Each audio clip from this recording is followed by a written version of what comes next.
Misquamicut Beach along the Rhode Island coast, just a pile of boards. Island Park, Rhode Island, 19 dead, 198 out of 200 homes destroyed. In Newport, Rhode Island, the tidal marsh brought all sorts of debris. Connecutt Beach, Narragansett Bay, another 100 homes are destroyed. Oakland Beach, 100 left homeless. Woman says, my baby has just been blown out of my arms. Jamestown, Rhode Island, look at the fissure the storm surge brought. 14 people dead in Barrington.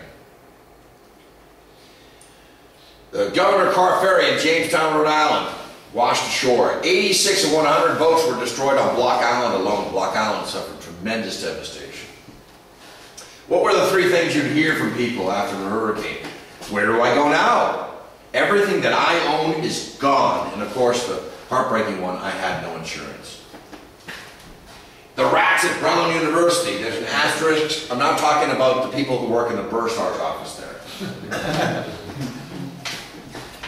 We all hear about how animals supposedly react before earthquakes in time of weather. Well, the calls began coming into a couple of local exterminators that mice had infested a woman's dormitory and that rats were seen at the library at Brown University. Were they seeking higher ground at College Hill? Many cats and dogs went missing on the morning of the hurricane. Squirrels and birds were reportedly moving about in an agitated manner, according to residents of Plymouth. Providence. The city's a perfect funnel and aqueduct. The storm surge struck at 5:15 just as power went out and people were leaving their offices.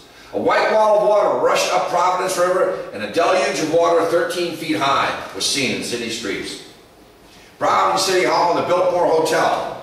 The Providence River rose 17 feet in 70 minutes. That's a storm surge. Appliances and consumer goods floated down the streets from department stores, and of course, we're at the tail end of the Great Depression in 1938. Exchange Place, this boat sat there for a little over a week. Washed up canoe. The Monhegan washed ashore, a steamer wedged into a pier in downtown Providence. Wedding Splashers, play on word with wedding crashers. That movie where we pretend that Vince Vaughn is a comedian, and the Owen guy who feels sorry for himself. Joe Fogel and Lorraine Martin scheduled to get married on the second floor of the ballroom of the Narragansett Hotel in downtown Providence. Where's Joe? Cold feet? He's stuck at Union Station with his family. So 500 refugees of the storm sought shelter from the storm in the hotel. And what did they do? They feasted on the wedding banquet and drank all the champagne. Joe shows up at 11 o'clock. They're married by candlelight by an anxious minister, and they take a short walk on a smelly, muddy street. The water had receded by 10 o'clock that night to their honeymoon suite at the Biltmore Hotel. A personal story. The Mary Poppins of Brant Rock. A 10-year-old boy in Brant Rock, Marshfield, saw that the weather was getting wild late on the afternoon of September 21st, 1938.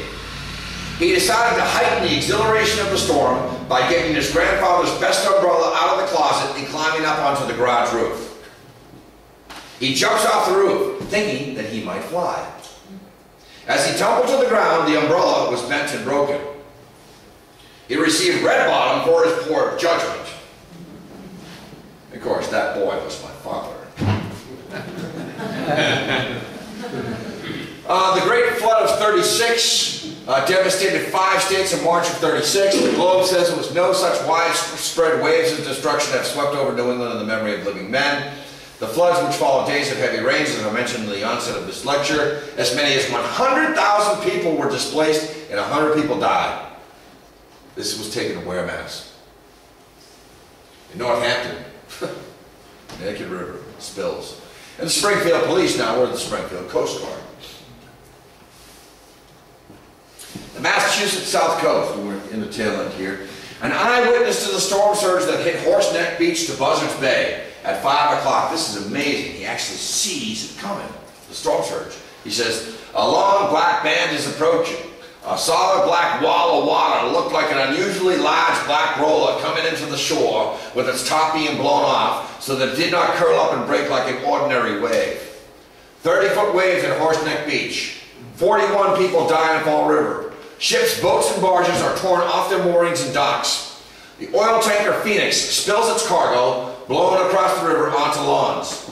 In New Bedford, 9 cotton mills are destroyed. 10,000 employees are jobless. New Bedford economy would never recover from this storm. Acushnet River rose 11 feet, and 1,500 people were left homeless in Fairhaven. I wouldn't even have guessed that there were 1,500 homes in Fairhaven in 1938. The New Bedford Standard Times, with this quote, very moving. Women stood with babies in their arms and watched the horizon in the ageless manner of wives whose men ply the sea. Others went from boat to boat asking questions. Everywhere, the answer was a simple negative shake of the head. Westport Harbor, flood zone. New Bedford, ruin. Woods Hole, battered. The destruction at Wareham. Look at the top of the car here. Bourne Bridge, famous picture. Bourne Bridge had only been opened a few years earlier than the hurricane. I think 33 we're talking. The National Guardsmen are on top of a house mourning the loss of a family that lived in that house by the side of the canal. Martha's Vineyard, 25-foot waves were seen at Chilmark. Menemsha, the bridge from Gayhead to Menemsha, wiped off. East Brookfield, just images here from communities throughout New England, Massachusetts, New Bedford, Springfield, East Bridgewater, Mattapoisett, Taunton. No one was spared. Newton, Fairhaven, Wareham, West Brookfield, Mattapoisett, Boston. More devastation, Uxbridge. Looks like London during the Battle of Britain here, huh? Mm. Downtown Boston, Arlington Street. The Mass State House, huge tree fell.